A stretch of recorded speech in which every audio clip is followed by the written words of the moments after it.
une véritable situation d'anarchie, je vous le disais il y a un instant, que l'on peut constater dans les rues d'Abidjan et dans plusieurs villes de Côte d'Ivoire depuis hier. L'attaque avait pour cible la résidence privée du général Robert Guer. La Côte d'Ivoire pourrait demander l'aide militaire de la France. Ce soir, le couvre-feu a été décrété sur tout le pays. À nouveau, les armes ont parlé dans les rues d'Abidjan.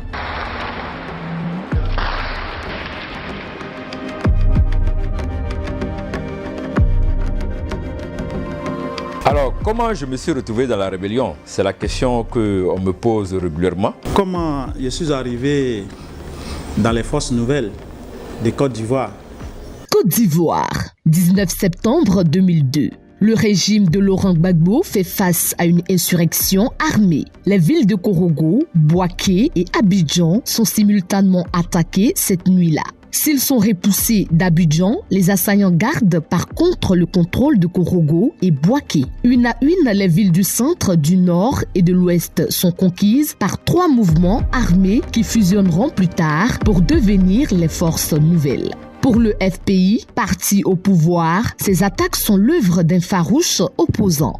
J'étais frustré de ce que le RDA avait subi tout ce temps et ce que aussi son leader avait subi avec l'élection présidentielle de 2000. Tous qui étions militants du RDR, on était étudiants déjà, nous étions choqués de voir que le Premier ministre Alassane Ouattara était exclu du jeu électoral, du jeu politique démocratique, et que même sa citoyenneté ivoirienne était mise en cause par le dispositif juridique électoral qui était en Côte d'Ivoire.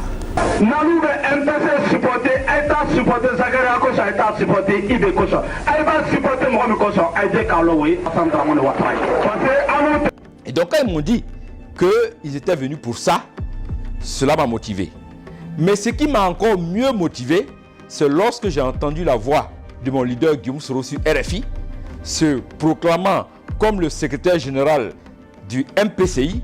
Je me suis dit, alors là, ça confirme que effectivement cette mutinerie ou ce coup d'état ou cette rébellion-là, elle est faite pour Alassane Ouattara, parce que pour la petite histoire, Guillaume Soro était membre du cabinet du président du RDR. Il a été même candidat pour les élections législatives avec Henri Diabaté pour le compte de ce parti-là. Donc, ayant entendu la voix de Guillaume Soro, je me suis dit, alors là, c'est effectivement pour le RDR. Donc, ce sont ces deux éléments qui m'ont motivé à m'engager à fond dans la rébellion. Et je me suis dit que dans cette rébellion-là, vu l'intervention de Guillaume Soro, je me suis dit qu'il y avait un volet politique et j'allais m'engager dans la rébellion pour jouer le volet politique. Des militaires qui ont pris les armes le 19 septembre pour revendiquer des élections inclusives, des élections transparentes, justes et inclusives, pour revendiquer donc que les droits de certains citoyens soient reconnus, pour revendiquer donc qu'il y ait une armée républicaine. Nous avons partagé leurs convictions. Et donc c'est en tant que militants du RDR que nous avons partagé leurs convictions. Voilà comment nous nous sommes, avec la violence qu'il y avait à Abidjan, le secrétaire général des forces nouvelles nous a fait tous appel à Bouaké pour l'aider, donc à conduire cette lutte qui allait aboutir sur la restauration d'un État démocratique, d'un État des droits dans notre pays. Dans une atmosphère tendue qui consacre la partition du pays en deux, un ex-leader étudiant, 29 ans à peine révolu, assume la paternité de la rébellion. Certains l'appellent Dr Kumba, d'autres Bogota, mais à l'état civil, il s'appelle Soro Kibafori Guillaume. Donc il n'aimait pas l'injustice.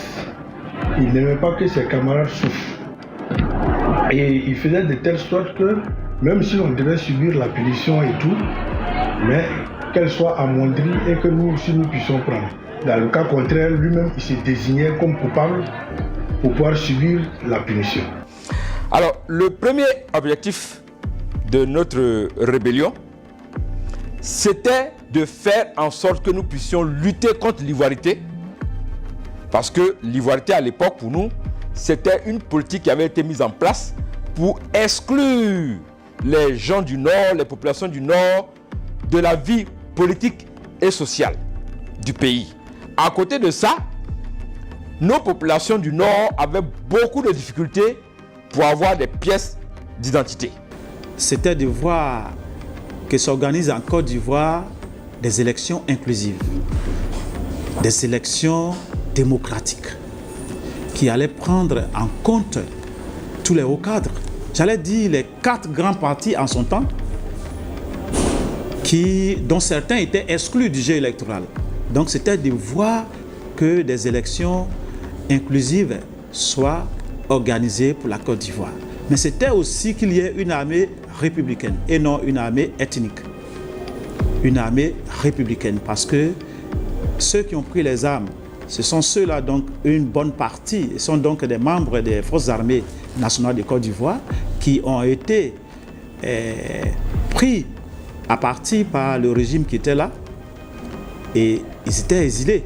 Et ce sont ces exilés-là qui ont pris les armes pour revendiquer qu'ils soient repris en compte dans l'armée nationale. Donc il fallait donc aussi se battre pour qu'il y ait une armée républicaine qui prenne en compte tous les enfants du pays, du nord au sud, de l'est à l'ouest. Et donc on s'est dit qu'en s'engageant dans la rébellion, on allait se battre pour que Alassane Ouattara soit un jour candidat à l'élection présidentielle.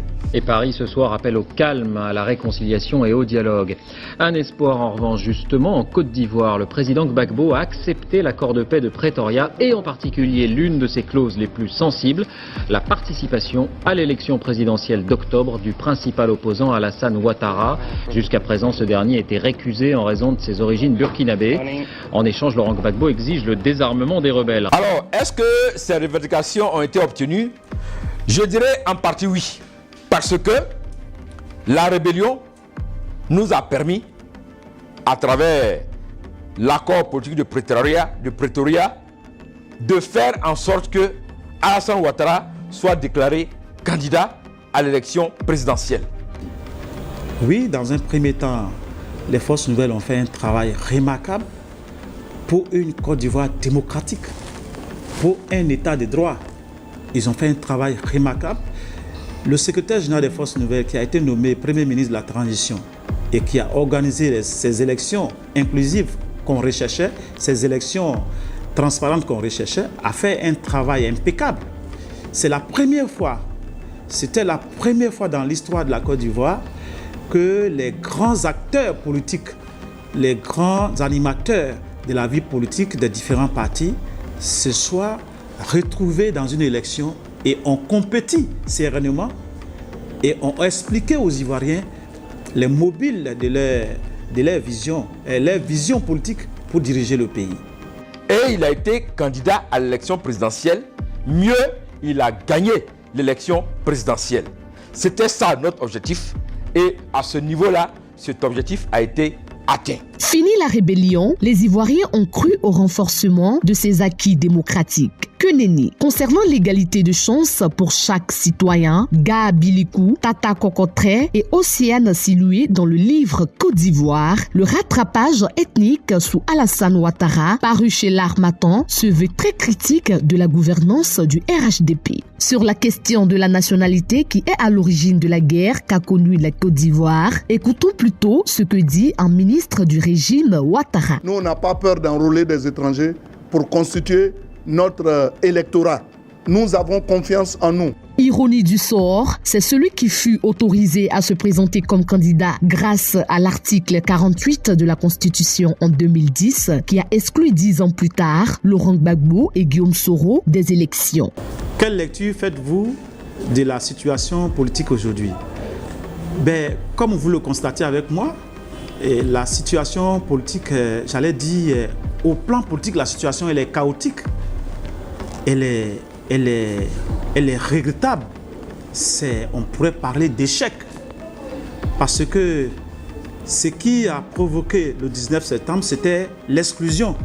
Mais qu'est-ce que nous constatons aujourd'hui? Mais celui-là même qui a dirigé la transition est exclu du jeu politique ivoirien. Il est contraint à l'exil. Les lois ivoiriennes sont violées. La Constitution est violée.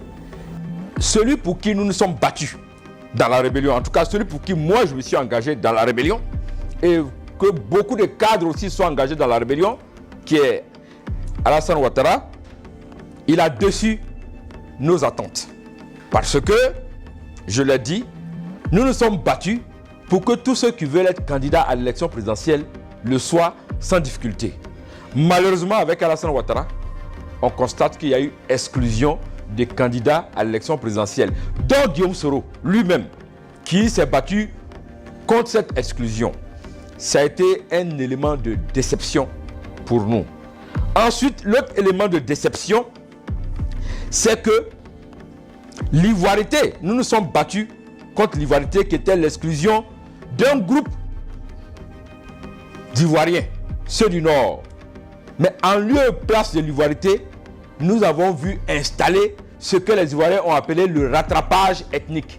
Où aujourd'hui, ce sont les fils du Sud qui se plaignent d'être exclus de la vie politique et sociale du pays. Et là, ce n'était pas ça notre objectif. La Constitution dit qu'un Ivoirien ne saurait être contraint en exil, mais le président Soro Gbagbo Diom, qui a été président de l'Assemblée nationale de la République de Côte d'Ivoire, est exclu du jeu. Il est contraint en exil depuis 4 ans aujourd'hui. Comment on appelle tous ses collaborateurs, la plupart sont en prison. Une partie de sa famille a été emprisonnée.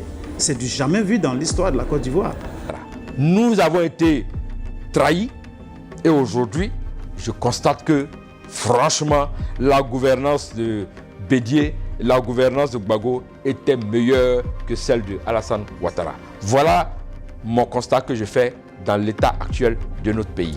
Guillaume Soro est contraint à l'exil depuis le 23 décembre 2019. Or, selon la constitution ivoirienne, aucun citoyen ne devrait être contraint à l'exil. Tout cela met à mal l'unité nationale.